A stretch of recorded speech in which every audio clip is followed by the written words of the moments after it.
Today is Wednesday, December 2nd, the fourth day of Advent. I'm Pastor Michael, and this is Wilderness Wanderings.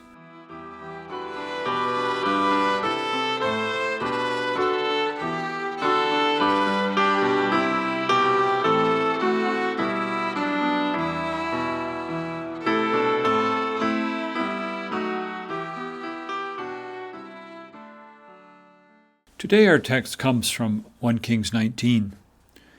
Then a voice said to him, "What are you doing here, Elijah?" That's from verse 13. This Advent, Wilderness Wanderings is offering you riffs on the theme Immanuel.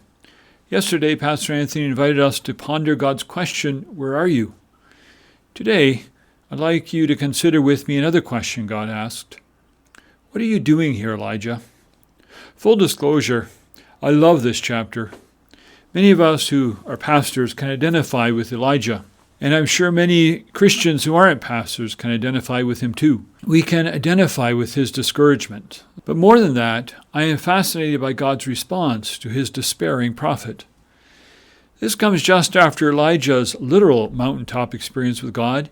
He had challenged the priests of Baal to a do-or-die contest of the gods, Baal versus the Lord God of Israel. The Baal priests would build an altar to Baal, and Elijah would build one for the Lord God. Whichever God sent fire to light their altar would win the contest. God won in spectacular fashion. It was really no contest.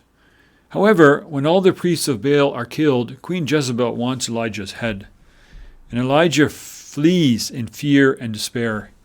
He drops down exhausted under a broom tree in the wilderness. He just wants to die. Many of God's people have felt the same. One of them was a great hymn writer, William Cowper. Check out his hymn, "Oh, for a Closer Walk with God." He composed that, but he also frequently suffered from severe depression.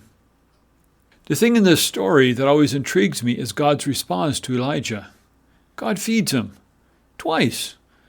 Now, this is not a prescription for curing depression. However, it does give us an image of God showing up in our discouragement. Later, Isaiah would write this about God's chosen servant. "A bruised reed he will not break, and a smoldering wick he will not snuff out." That's Isaiah 42, verse 3. Jesus recognized that he himself was this chosen servant. And I wonder if Isaiah got the idea from God's interaction with Elijah. It's an image of Immanuel, God with us, which Jesus embraced. Elijah then journeys to the mountain of God, where God appears to him in the whisper of the breeze. What are you doing here, Elijah? We may want to lash out at him.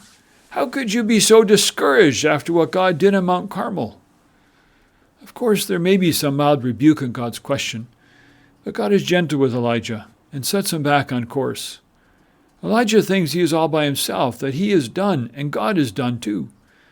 But God tells Elijah that he still has 7,000 in Israel who worship him alone. God was doing a whole lot more than what Elijah could see. And then God gives Elijah more work to do. On my ornament, I am going to simply write the question today, what are you doing here? When I'm discouraged, it will remind me of how God responded to Elijah when he was in despair.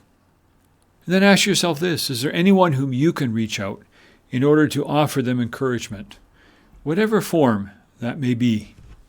As you journey on, go with the blessing of God. May the peace of the Lord Christ go with you wherever he may send you. May he guide you through the wilderness, protect you through the storm. May your day end with rejoicing at the wonders he has shown you. May you rest in his provision as he brings night and then new dawn.